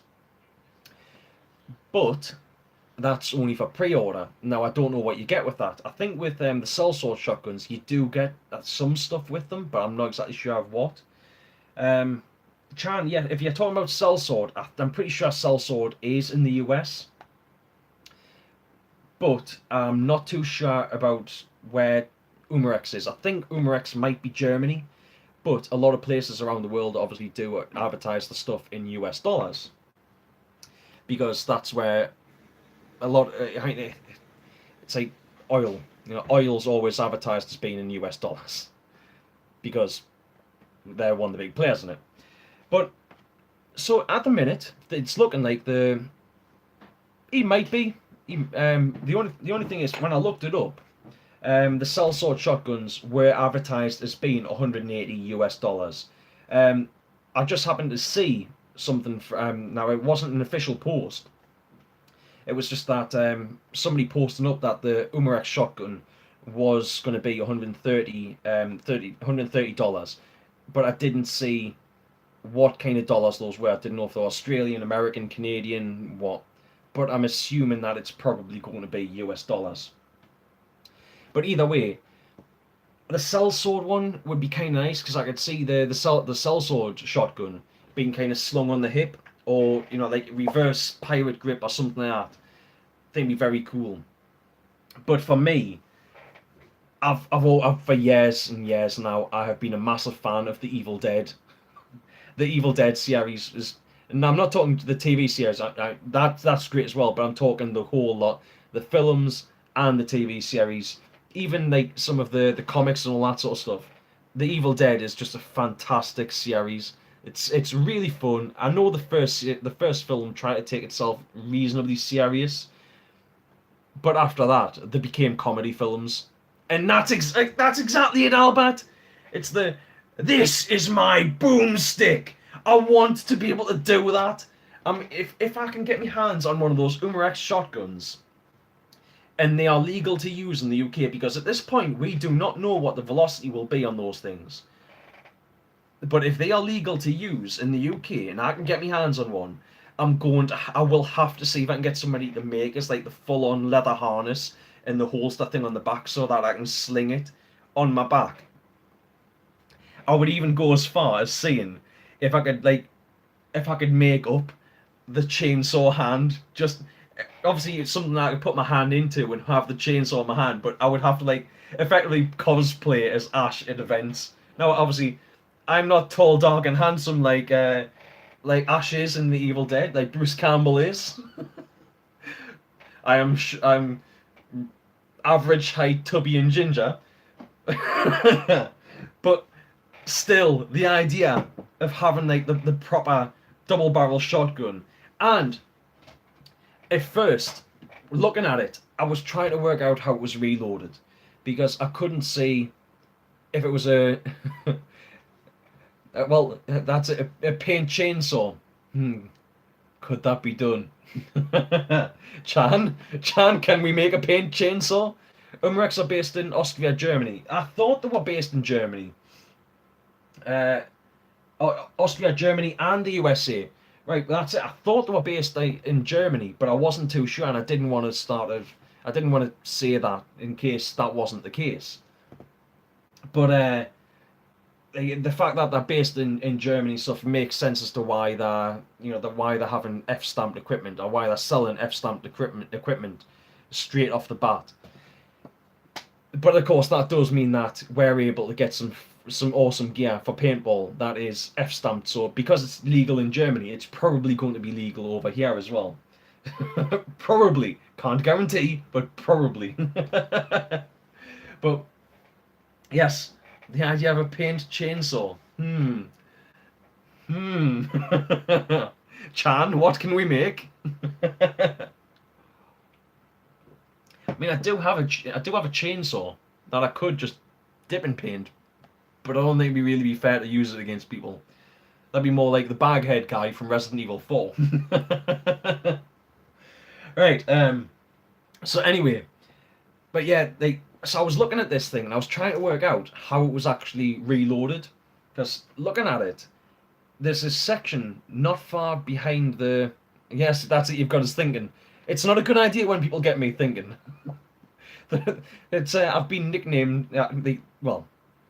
In fact, I'm not even going to tell you what my nickname is because it also kind of exposes part of my real name, and I'm not ready for that point on my live streams yet.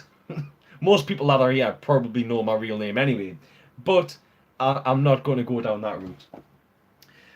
But yeah, it's it's it's well known to not get me thinking. But anyway, so yeah, I was looking at it, and if you again, there is a link in the description to a page that will take you to, um, that'll take you to a page that'll show you the picture of the paintball shotgun. Um, I'm just gonna try something here.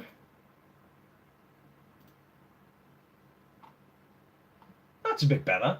That turns out that I actually increased the settings on my laptop, and you can actually see me, and I'm not blurry. Fair enough.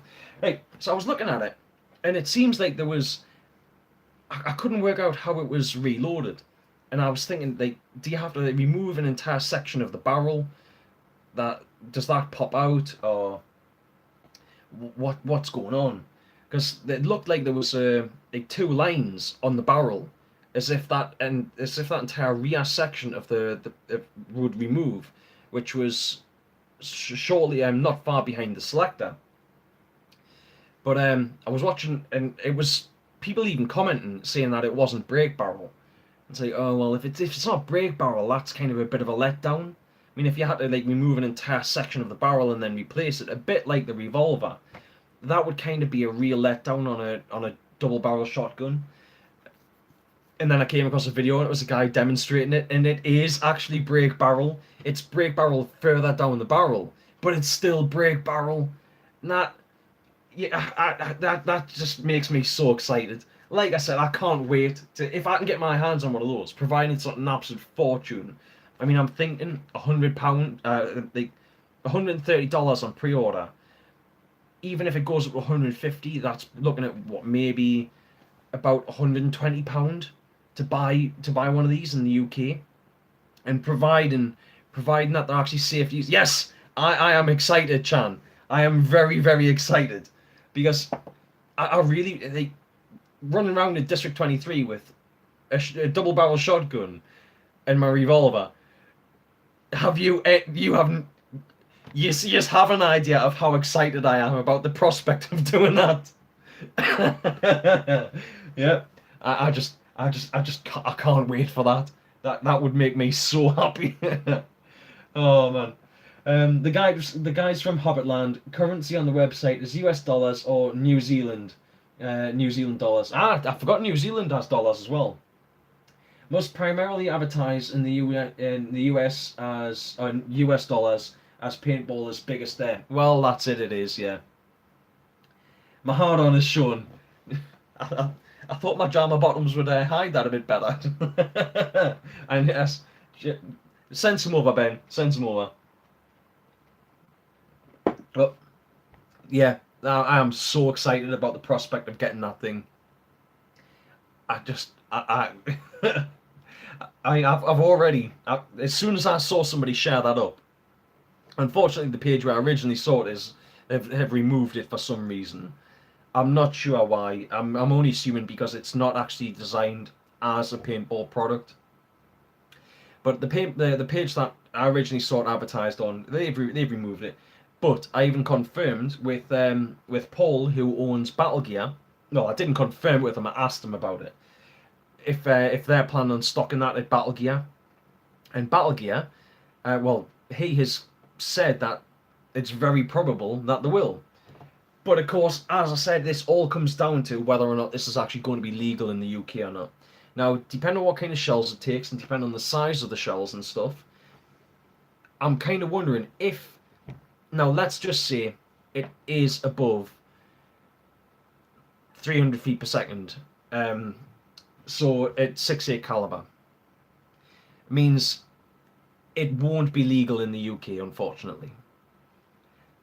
At least for 6.8 caliber. But if we can get one and test it with 50 cal with wadding on, I'm curious as to if it was only used with 50 cal with wadded shells and all that sort of stuff, if that would be alright. Because if it is, I'm getting one again. Even if it means I have to preload shells in advance, then it's back on. But yeah, I don't know what else I can say about that. But as much as I like the idea of supporting the lad from Sellsword, go for 43 cal. Might get a slightly more spread over the 50 cal. Well, that's it. If I got one and I was wadding the shells and using 50 cal, it would probably only take maybe 3 shots. With 43, that number is going to should significantly increase a fair bit. So yeah, you should get a proper buckshot spread.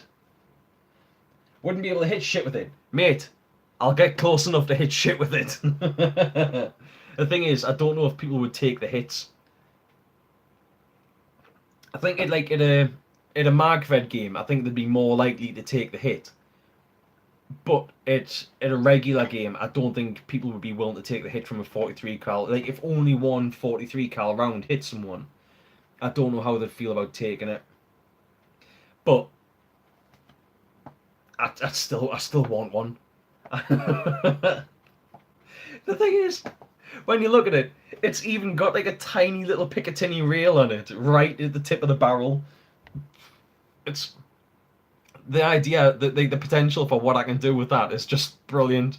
It's do you stick a front grip on it so you can run around like that, or do you stick a bayonet lug on the front of a double barrel shotgun for poking it, or a laser sight or something, or a tack light. And a tack light on the front of a double barrel shotgun would be awesome. You can just doing room clearance or something, using that as your torch. God, I am. I'm just so excited.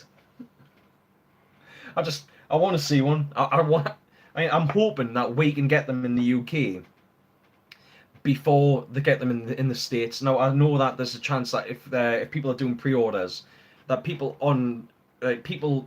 individuals, say, I think it's some of the guys from, I can't remember what their name is, but there's some guys that play with Alabaster Slim. I think from I can't remember what Slim's team is, but there's one of the guys that plays paintball with him. He also makes videos, and they got their hands on one of the umarex 50 HDR 50 revolvers quite early. He'll just build as a double barrel Phantom. Oh, you know what it is? That came up in conversation. I'll get that in a second. But yeah, so there was one of the guys that plays for Slim, got his hands on an HDR 50 a little while ago, and was able to, a little bit before I got mine. And I think it was about a month before mine, actually. And he was able to make a video about that beforehand. And then obviously I got mine, and we were able to get them in the UK, I think about a month, maybe a couple of months, before they were able to get them en masse in the US. So I would assume that the guy that made, I think it was Too Tall, I think it is, that he was able to make a video and stuff about his, because I'm assuming he probably got his through pre-order, whereas obviously we won't. I got mine just over the counter in the UK. But I'm wondering if it might be along the same sort of lines, that will probably come out in Germany first. Germany and Austria, then they'll make their way over to here, because people from Paul might be able to buy them direct from Germany, and the F-stamped ones from Germany or from Austria, and then sell them over here, and then they'll end up over in the States as well on top of that. So hopefully we might be able to get them over here somewhere in the middle. Right, so Chan, yeah, and the double barrel Phantom. You know what it is? It's tempting. It's very, very tempting. But I was trying to find pictures of this the other night because somebody brought up the idea of having like a paintball gun that fired multiple shots at the same time. And people brought up things like double barrel phantoms and things like that. But I'm pretty sure that I can remember a while back seeing a quad barrel phantom, but I can't remember where it was, and I couldn't find any pictures. I spent about 5 minutes Googling for it, and I just kept getting double barrel phantoms and double barrel like Palmer's guns and stuff like that. But I am positive that I saw a double barrel phantom somewhere, and I just can't find it now. But it was because I remember seeing this, like, the four barrels sticking through this great big pump. There was a great big pump handle like that. You would have for to use it, you would have to probably grind it back. But quad barreled paintball gun. Fully automatic paintball chainsaw. Paintball gun, you attach a paintball to the front of a chainsaw and fire at 256 feet per second and 68 cal. Yeah, fully automatic chainsaw. Well, what you could do with the double barrel, like the umarex one, because it's got that underslung mountain lug, like the Picatinny reel. Did any of you see? There was a while ago where it was. I think it was after one of the shootings in America, where there was a news channel posted up about potential attachments for AR-15s, and one of them was a tactical chainsaw, and it is a real product, but yeah, and you can get them, but they are also very, very few and far between. They're not something that is actually seen en masse. But you could go for a double barrel shotgun with the pirated style double barrel shotgun with an underslung chainsaw on it. It's a little bit Evil Dead-y.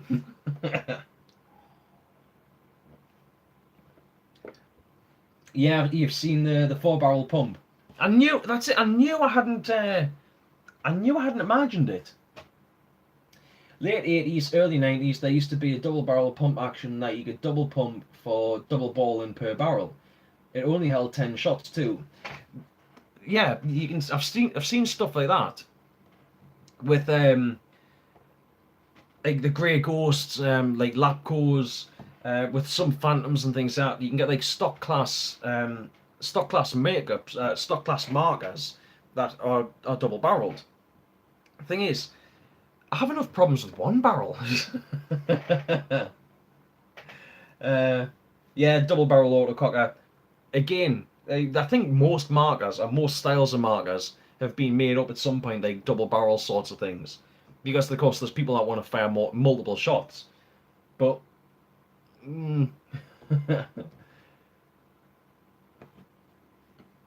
But, well, yeah. Thought it was a suggestion. Well,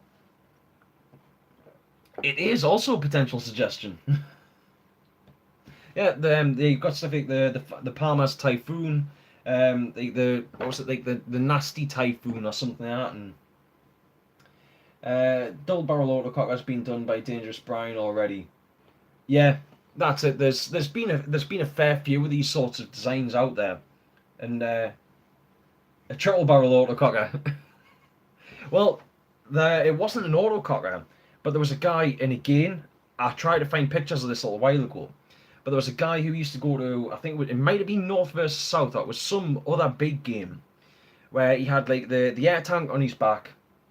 He had like I think it was like a big paint. No, he had hoppers on. There were actually hoppers on top of his guns, and I'm pretty sure they were smart parts not infernos, smart parts, impulses.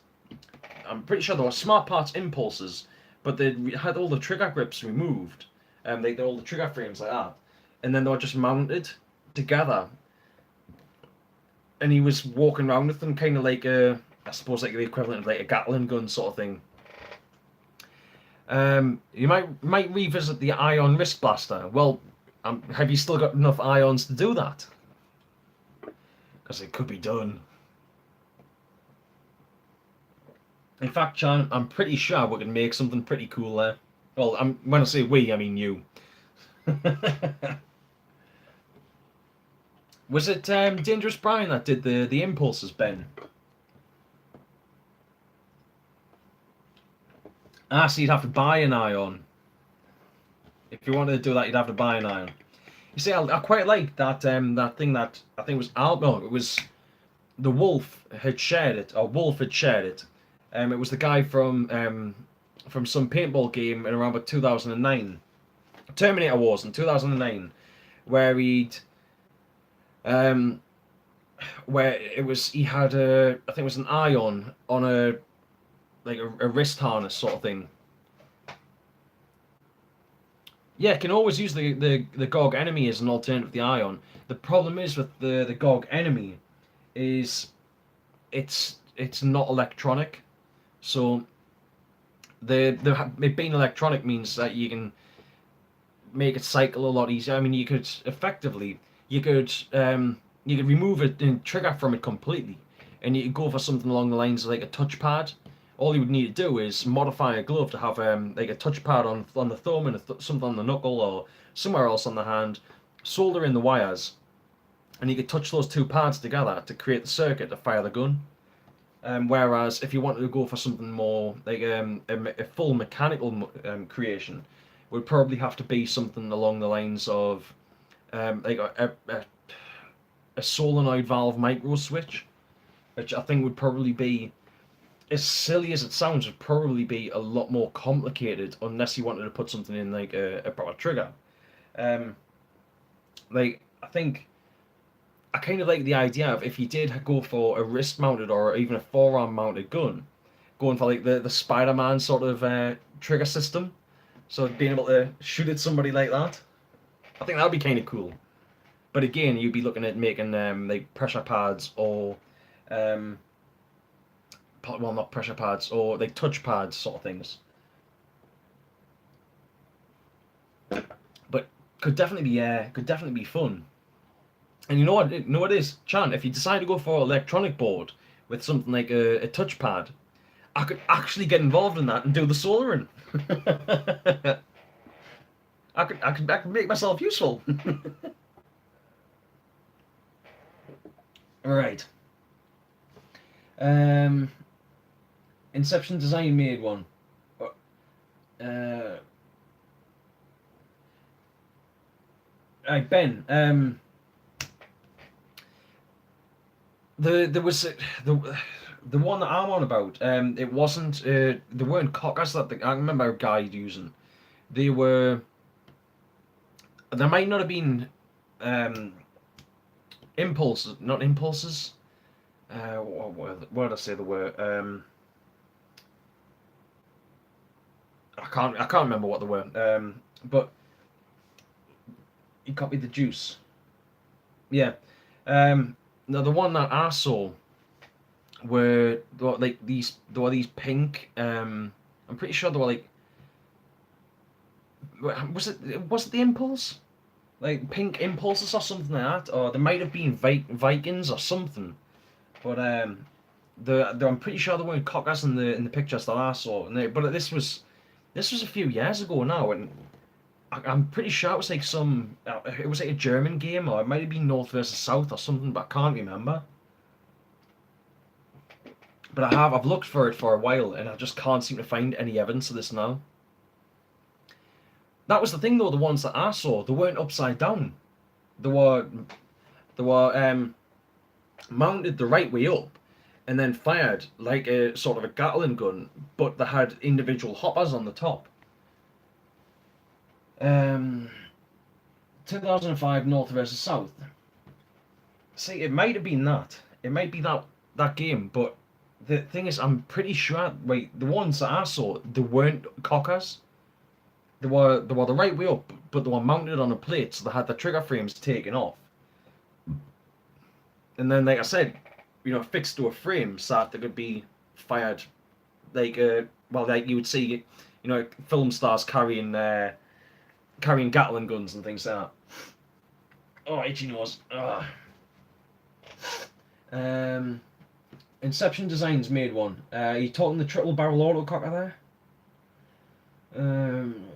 made me laugh how a load of USA site were saying the future of paintball, and it was a game from 2000 yeah, a UK game from 2009. The problem is the accuracy on something like on a wrist mounted paintball gun is going to be pretty abysmal unless you can get that all all aimed down right. But the problem is you can't aim down your arm particularly well because obviously your head isn't really in line with your arm, and you've got too much move in there for to be able to get everything synced up right. So if you're in CQB, having a wrist mounted marker could be very effective. It could be very fun, but for anything more than CQB, anything medium to long range, you'd be screwed. At least in my opinion. But I'd still be very interested in seeing somebody try it. I was thinking about the idea of doing something mounted internally on your forearm, but then I think that's too much risk of shooting the inside of your own hand. Viper. What do you mean, Viper?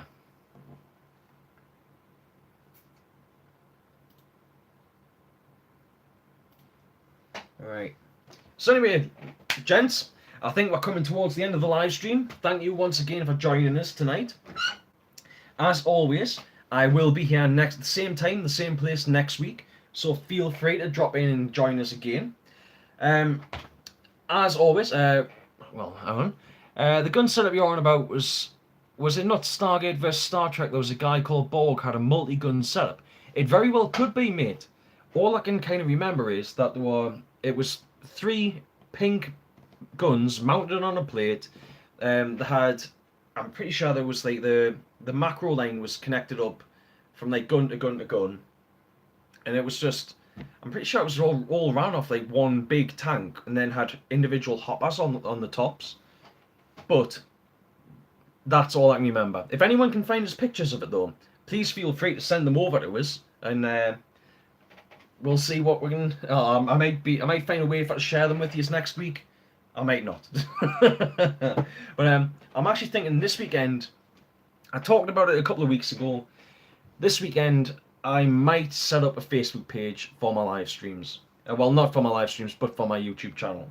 Just it'd be somewhere where if people want to send us stuff in advance, they can do that. I don't know. I still feel kind of very big-headed about the idea of setting up a Facebook page about my channel and stuff. But I think it's something I might have to bite the bullet and do, just so that it's somewhere where I can gather all this information. And it's also somewhere where I can share stuff individually. That I'll share individual posts and memes and things like that I enjoy. So I might do that. I might do that this weekend. If I do, then obviously I'll tell you about it next week. But I'll have a bit think about it. I'll have a bit think and see what I feel like. Anyway, that's it. I am tempted to do it, but like I said, I just feel kind of big-headed about the idea of setting stuff up like that. Having a YouTube channel, I already feel a bit big-headed about the idea of just putting stuff on here. Anyway, I think I'm going to leave the live stream there. If anybody feels like joining us, I will be over in the Discord chat for a little bit longer. If you aren't familiar with the Discord, is that, or you can buy the BS instead. It's that, or you can buy the BS instead. Well, I ain't buying the BS. Right. You love Big Head. Oh. You are determined to bring my channel down into the gutter, aren't you, Chan? Right, I'm going to try and go this time. If anybody wants to join us, I'll be over in the Discord chat for a little while longer. Just we're going to have a bit talking there if anyone feels like it. And I think that's pretty much it. Thank you very much for everyone for joining us. As I said earlier on, I'll be here at the same time, same place next week. Thank you once again, and I shall